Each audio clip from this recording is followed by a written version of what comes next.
We are now live. Welcome, Nate Dean. How we doing? I'm good, man. I woke up with a little sinus infection, and so right now I'm dealing with a Benadryl hangover. But other than that, I am good. That's awesome. So let's see. Am I even seeing this on my timeline? Do we see this properly on my timeline? I want to make sure that everybody can. Yep, you're on there. Boom. I just retweeted it, so it's on my timeline now too. Wonderful, wonderful, wonderful. I think our respective audiences follow us for perhaps different reasons, but they might not be aware of the overlap between personal finance and personal fitness. And I think, my first job coming out of professional baseball was working at a hedge fund, forced me to understand the financial system. And it wasn't actually until years later that I started to understand some of the overlaps between personal finance and fitness, which we can get into later. But for my audience, who they may not know who Nate Dean is, they may know who Chronicles of Nate is. Not connect the dots. If you could give a little bit of a background of how you got to where you are, and why infinite banking is a must read. Yeah, so I have a ministry background. I've done youth and music ministry for a long time, even pastored a church for several years. Um, we live here in Southeast Texas. I have 4 kids. Me and my wife will be married 20 years this year. I'm older than I look, which is pretty cool. When I was in high school, I hated it, but now it's pretty cool. But I came across, I went to school for business and finance. I was always intrigued with economics and things like that. Causes and effects of markets just intrigued me. So I was kind of doing the Dave Ramsey thing for a long time in my own personal finances, and came across this book, Becoming Your Own Banker by Nelson Nash. Read it, and it really felt like my eyes were open to what personal finance really was about for the first time and how money works.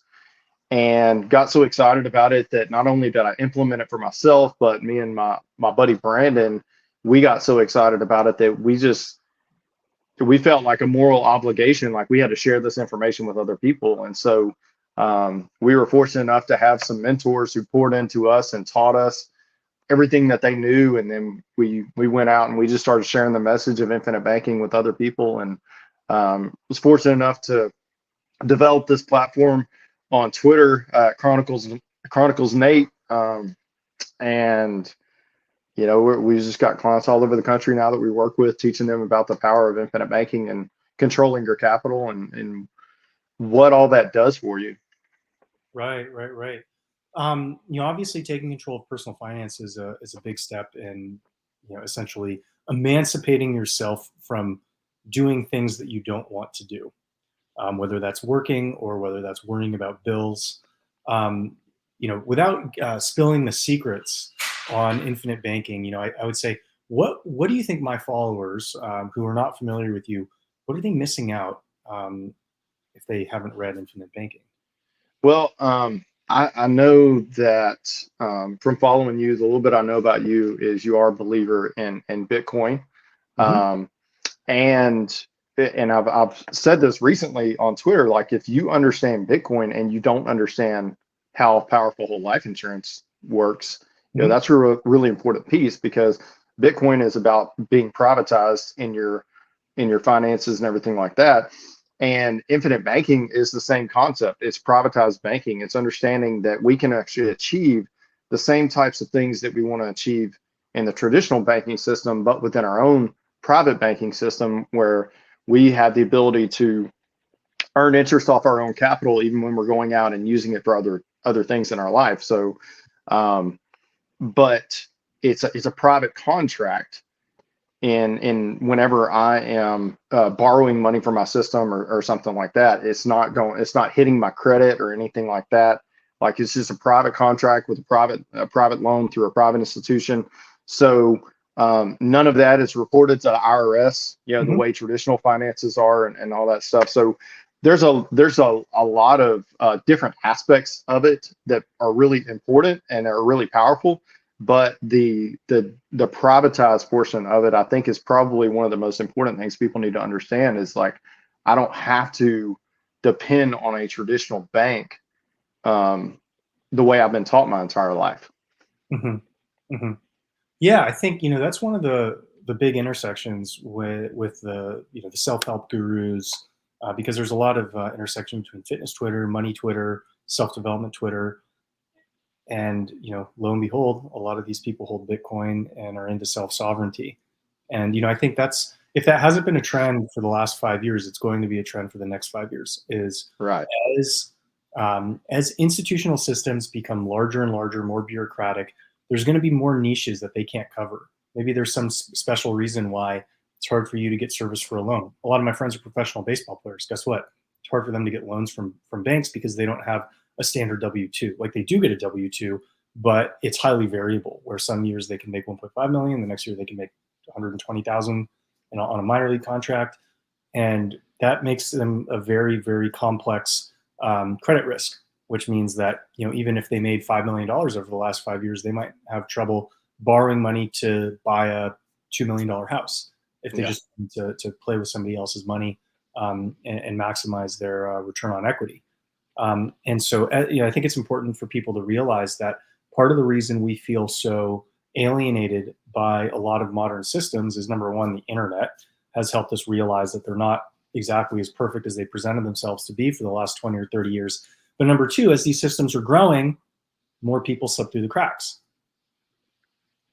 Yeah, absolutely. And that's one of the things that it's really important for people to understand, no matter what your income is, you have the ability to create a system. Like, I would say 99% of people that we work with, we're able to create or show them a solution, a way that they could actually implement this in their life. So we have clients who are multimillionaires, but we also just have everyday, working, middle class people who are just trying to get ahead, trying to pay off some debt, things like that. And I think one of the misconceptions about really wealth concepts in general is that, oh, I have to have a whole lot of money in order to implement that in my life or something like that. Mm-hmm. Um, and so you can essentially build up your own private banking system that you can borrow from and pay back, but also earn interest simultaneously. And you get control of that capital, but also at the same time, you're not losing out on the opportunity cost whenever you pay cash for something, because most people don't realize that when you pay cash for something, there is still a cost involved Mm-hmm. with that cash, and it's called opportunity cost. So Mm-hmm. when I pay cash for something, that means I'm giving someone else the ability to earn interest on that money. And now Yes. I've completely lost control of that. Mm-hmm. So by building your own private banking system, you have the ability to really earn interest off of every dollar that flows through your hands, whether you're spending it or saving it. And that's powerful for everybody, no matter what your income class is. Yeah. Yeah. No, definitely. And I think many people have the same misconceptions about personal finance as they do about fitness. Where most people who come from normal backgrounds kind of think, oh, if I want to get rich, I need to go make a lot of money. I need to go. I want to be a movie star. I want to be a baseball player. I see these guys make $25 million annual salaries.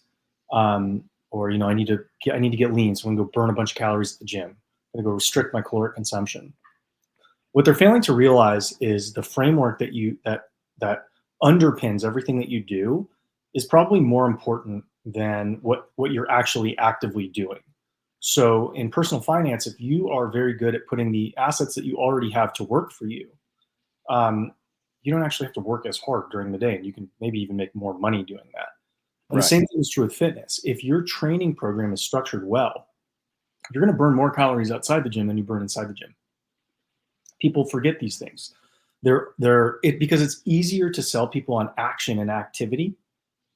A lot of times people find themselves spinning their own wheels because they're so fixated on doing a lot, and they're less fixated on what exactly am I doing?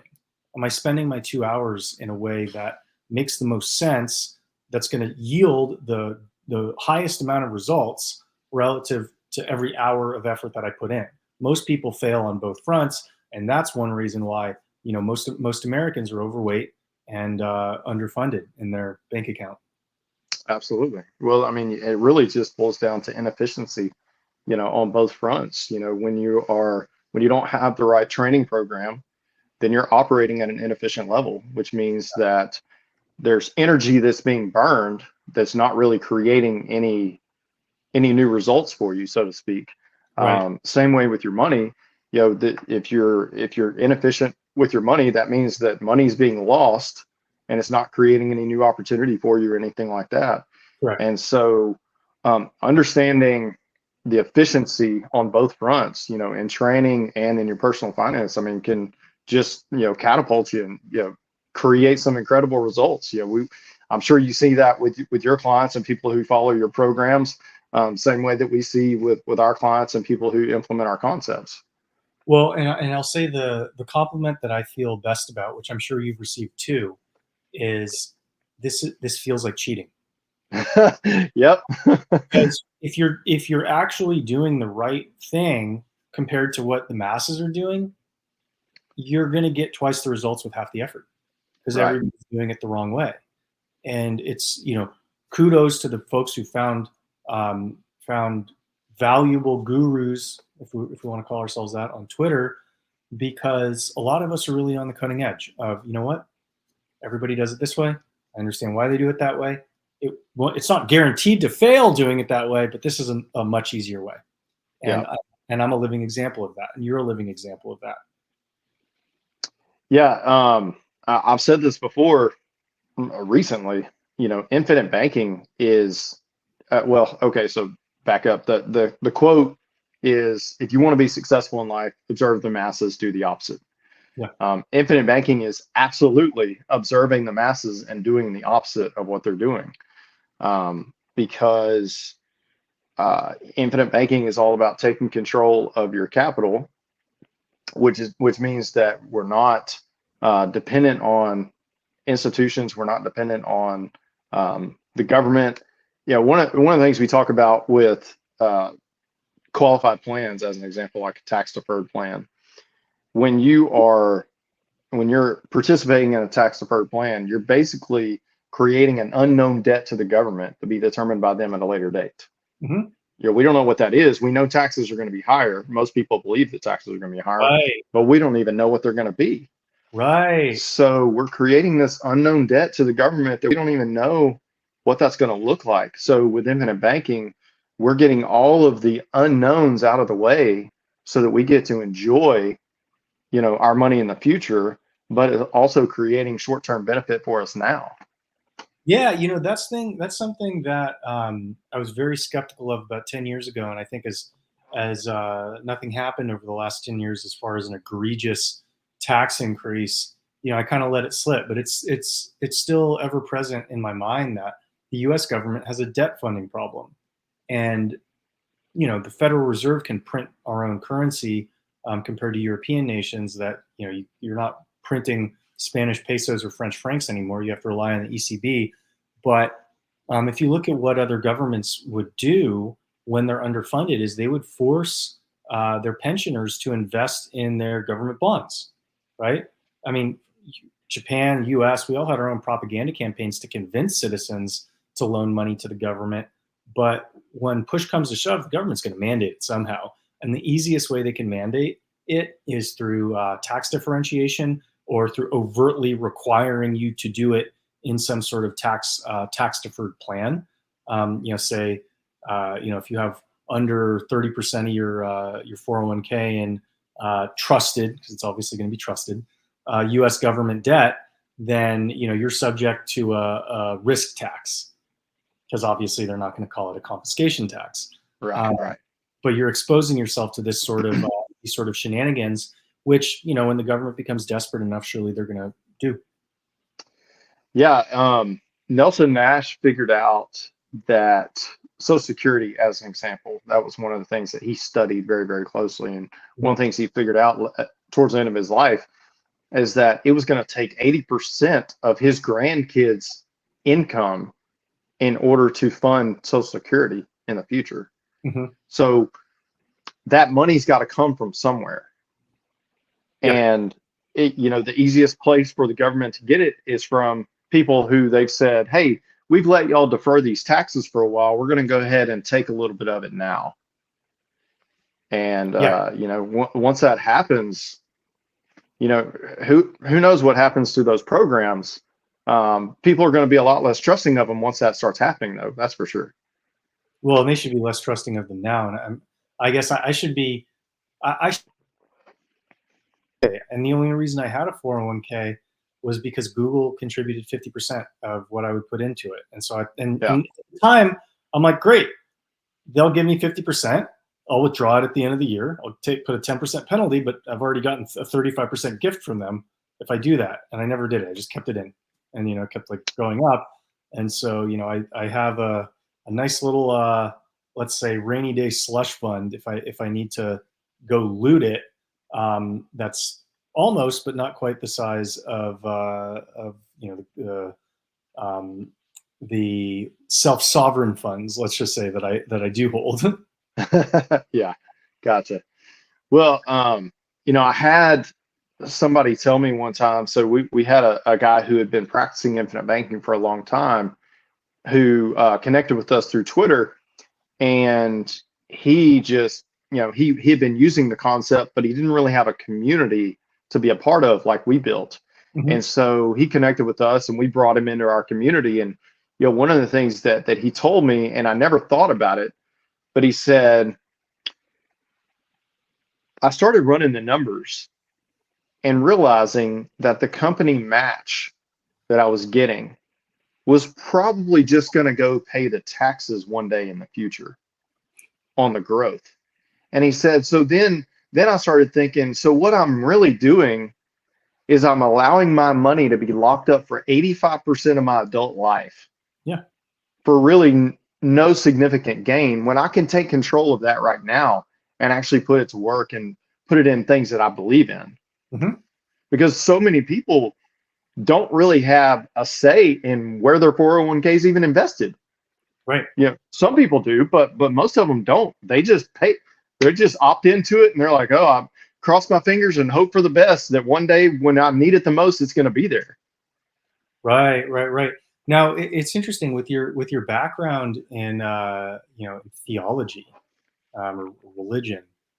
Are you maybe explain to the audience the parallels you see with how people approach new concepts in personal finance, and perhaps how people approach um, maybe being newborn, because usually it's like something made you change your mind. Most Yeah. people don't just change their mind like because they woke up one day and are like, oh yeah, this kind of makes sense. Well, so it's interesting because I actually tweeted this out not long ago. So there's a story in the Bible of the Apostle Paul before he met Jesus, and so he was a persecutor of Christians, and he was on the road to Damascus to go find the ones that had gotten away because he was going to punish those too. Hmm. And so on the road to Damascus, he meets Jesus face to face, and his life just completely changes. Um, and I mean, he becomes the greatest missionary in all of history, in the Bible. I mean, he's responsible for so much of what actually took place going forward and how the message continued to spread. But it wasn't like Paul had just gotten out of a church service and he was like, oh, should I follow Jesus? Like, like he just got met face to face with Jesus on the road to Damascus, and a revelation took place in his life.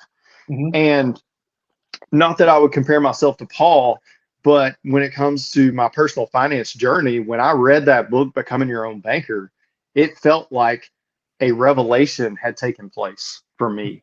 Um, because everything I knew about personal finance from going to school and then following a lot of Dave Ramsey stuff, like it it never felt like, I mean, I felt like I was doing all I knew how to do because that was all the information I had at the time. But there was always something in the back of my mind that felt like maybe there's something out there, maybe there's something better. And it wasn't until I read Becoming Your Own Banker that it just felt like it was just a complete 180 from the direction that I was heading. Because Dave Ramsey is very much against whole life insurance, and the whole concept of infinite banking is built around designing a properly structured policy to create your own private banking system within that policy. And It's also that's the something we're very Isn't do he? what? Isn't he against debt and credit cards too? Well, yeah, he's against all debt. So he's very much risk averse for the most part. Because this is kind of funny. He's very much risk averse, but then you get to a part in his program where he starts pointing you back to growth stock mutual funds, which are extremely risky. And anybody who understands growth stock mutual funds, which I know you do, understands that you take 100% of the risk, but you're really only getting about 20 or 30% of the profit when it's all said and done. So, Those fees anyways, are quite high. I have friends that who could be a that ones. could be a soapbox. What's that? Those fees are quite high. I was looking at. I have a friend who sells for a mutual fund, and I was looking at their fee structure. I was like, people pay this? What? Unknowingly, they pay it. They Yeah. don't even realize that what the fund managers are actually making. Right. And there's a great website or a software program called Truth Concepts where this guy Todd Langford developed these like financial calculators, and he shows like in a traditional fund over a period of time what happens when you add in a 1% fee or a 2% fee or something like that, and it's astronomical difference. Like Well, it's not 1% or 2%. It's like huge, like massive percentages. right, because it compounds. Exactly. And that's how, And go ahead. well, I was just going to say the concept of infinite banking is getting uninterrupted compounding growth on your money your entire life. Um, the the ones who would argue against it would say, oh, you can get better returns in the market and things like that. Well, infinite banking is not about investments. It's about how you finance the things in your life. It's about controlling capital, controlling the banking function. But if you compare uninterrupted compounding growth to the traditional market setting, in the grand scheme of things, which one do you think is going to win the game? Uh, Because you on growth. uninterrupted compounding growth. Now, there's no way to run like actual numbers and see what that looks like, but it kind of reminds me of the story of the tortoise and the hare, Hmm. where the tortoise just kept on trucking. He didn't slow down, he didn't stop. And the hare's taking all these breaks and everything like that. I kind of think about the market whenever it takes a turn and whenever it dips. Anytime anytime you interrupt growth of any kind, it takes a large effort on the side of the market to get it back to where it was. Right. Lose So 1%, gain 100%, you're even. yeah, actual rate of return and average rate of return are not the same thing, Right. and that's something that most people don't understand. Right. Right. Right. And it's also, if you think about this, as I thought about it about 10 years ago, how the monetary system structured. Monetary system is structured in conjunction with the taxation system. It's structured to kind of make it very hard for people to build wealth, Yep. in the sense that if you loan your money out at 5% interest, you have to pay income tax on that interest, even if inflation's 7%. So if you're paying 2 out of the 5% to the IRS and inflation 7%, you're actually net negative 4% every year. Sorry. And then you're supposed to be the rich guy because your money is in the form of interest or capital gains. But no, it actually makes our tax regime makes capital compounding quite challenging. And Absolutely. my first boss in Hong Kong, he actually gave up his U.S. citizenship in the early '90s, and so he's been living in Hong Kong under alternative foreign passports, compounding his wealth at a 0% capital gains tax rate for the last 30 years, 25 years. Mm. Well, somebody challenged me on this the other day. I put out a tweet and essentially said that for every $100 the average person makes, they only get to keep about 39 of that, Okay. because 40% of that goes to taxes. Mm-hmm. When you consider your income tax, you consider sales tax, you consider property taxes, all the taxes we pay, roughly 40% of our money is going to taxes. But then you also think about the amount of money that goes to interest.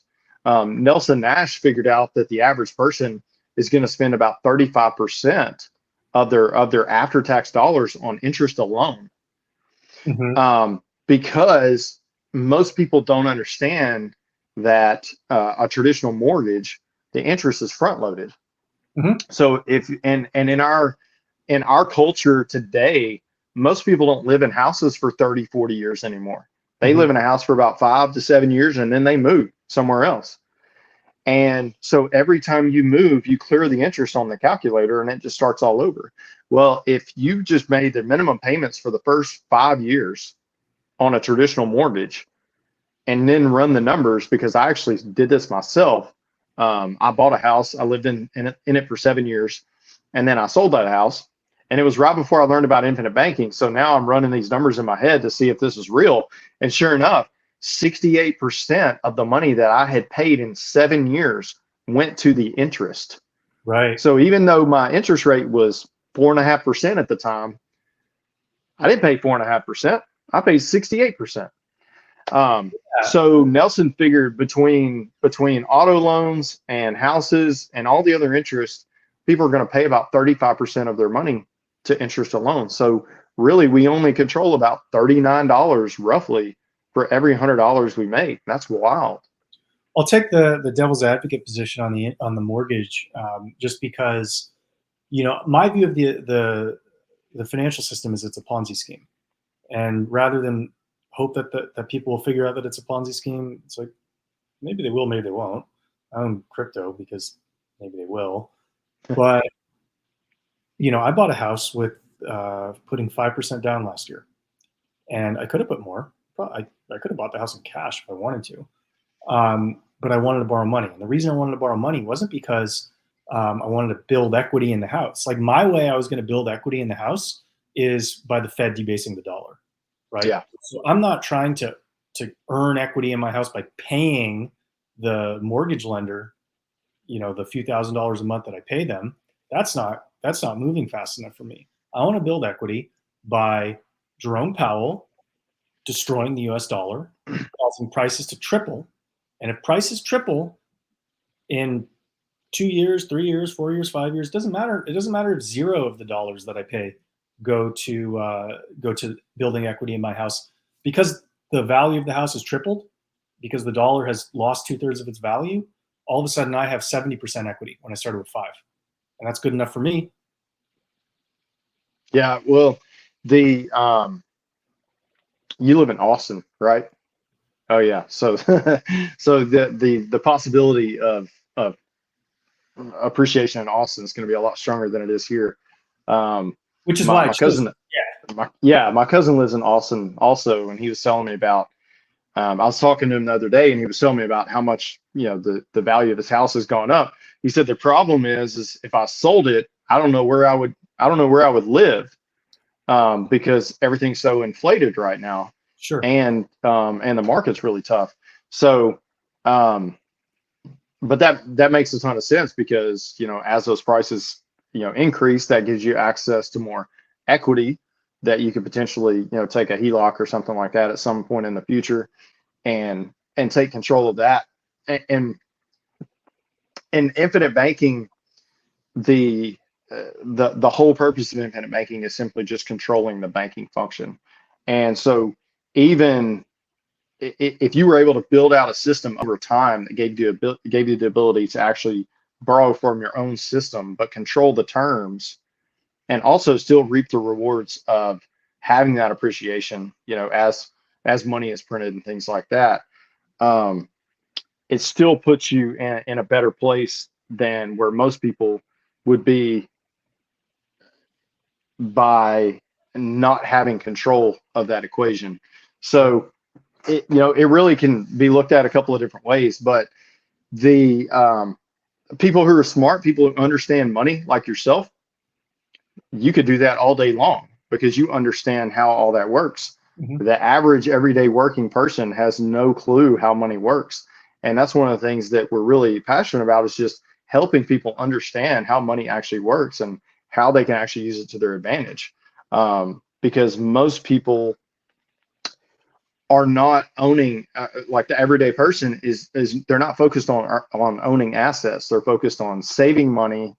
They're focused on funding their 401k and things like that. But in the grand scheme of things, those things are not going to provide the freedom, not going to provide the flexibility and all those things that they're looking for in the future, the way owning assets is. Correct. And that's a great transition to most people's failures in approaching their fitness, right? People are so fixated, just like people are fixated on savings over high yield is probably the wrong term, because I'm not referring to fixed income high yield, but like high return type investments. Instead of being fixated on investing their money properly, more people who are interested in personal finance are just trying to save money and not Yeah. spend money. And that's exactly how people approach fitness. Is they go in and some fitness professional, registered dietitian says your ability to lose weight depends on your caloric deficit. Your caloric deficit is your calories in minus your calories out. And so if you want to lose weight, you need to burn more calories than you eat. And they say, okay, I'll do that. I'll go on a diet. I'll track my calories. I'm going to reduce the amount of calories I eat. Then I'm going to go to the gym and I'm going to burn a lot of calories. And look, I only ate 1,500 calories. And based on what they said with the online calculator, I burned 2,500 calories today. And they just trust that it works. But the reality is, what you do in the gym impacts how many calories you burn at rest. What you put in your body impacts how many calories you burn at rest. And so without even realizing it, the people who are approaching fitness strictly measuring calories in and calories out are putting in far more effort than I'm putting in to get the results that I have. Right? I can't tell you how many calories I burned yesterday. I can't tell you how many calories I ate yesterday. And by the way, neither can the people who made my food, and neither can Apple if I were wearing an Apple Watch. Nobody knows. These are all guesses. And Yeah. everybody loves false quantification. FDA allows food labels to be off by up to 20%. And anytime you type in your height, weight, age, sex in an online calorie burn calculator, that assumes you're 50th percentile. I burn 600 calories a day more than average, right? And I would guess you probably have a much higher passive income than the average person. But imagine if a personal finance professional was trying to give you advice, assuming that your passive income was average, right? Well, that advice might not make any sense. And think about if he tried to give you advice under the assumption that there's nothing you can do to increase your passive income. That would also not be sensible. But that's exactly how everybody, or almost everybody, is approaching fat loss and fitness. Is, well, there's nothing we can do about your metabolism. All we can focus on is what you do and what you eat. It's like, that's not true. You are missing the boat, and that's why people have significant challenges sticking with diets, because they're too hard, and they don't work well enough. Whereas if you compare that to the intuitive system that I first developed kind of by accident, just kind of iterating with my own body, but have since commercialized to share with other people, you see that our results are multiples better than what people had experienced before, and it's sustainable because it's a lot easier, right? We're taking advantage of passive gains rather than active gains. We're approaching it more intelligently because there's an angle that the mainstream is missing that we're taking advantage of. Well, I think one of the things that is a misconception in the fitness world is that you can't burn fat and build muscle simultaneously. Correct. Usually that's something that people think, oh, I got to do one or the other. I can't do both. Same thing with infinite banking. Most people believe that you can't pay off debt and build wealth simultaneously, but the reality is you can. You just have to understand that, just like with your program, there's a foundation that has to be laid and has to be built, for you to be working at that efficient level. Same way with what we do. You've got to have that foundation in order and understanding in order to operate with that high level of efficiency, so that you are maximizing the opportunities to burn calories, maximizing the opportunities to grow your money at a faster rate than you would otherwise. Sure. So yeah, it makes so much sense that so much of the conventional wisdom in fitness and in money is it's so limited. Whether that is by And there there might be some conspiracy theory to this to say, it's on purpose. Well, we definitely know from the FDA's perspective, it's on purpose. Because I don't remember who. I saw a tweet the other day where it basically said, yeah, the FDA's plan was basically for us to just eat ourselves to death. Um, you know, That's like just because of like all the things that we consume and the food pyramid and all that other stuff. Um, but with personal finance, there's so much that we could be taught in school about how money actually works that we never learn about until we come across somebody who is willing to actually share that information with us. well, Because go people always ahead. say, well, they should teach personal finance in school, and I'm like, no, they shouldn't, because they're not going to teach it right. Right? That's true. It's like Yeah. you should teach nutrition in school. Like, they do. It's wrong. Yeah, To teach it. exactly. And so if they started teaching personal finance in school, it would be like personal finance sponsored by Chase. So Yeah. I mean, our education system for the most part, what's that? yeah. I mean, our education system for the most part is really, it's not really set up to empower us, and it's Yeah. set up to enslave us Yeah. to, to a system. Yeah. So, Yeah, absolutely. So want to be conscientious of the sinus issues that you're battling through like a champion.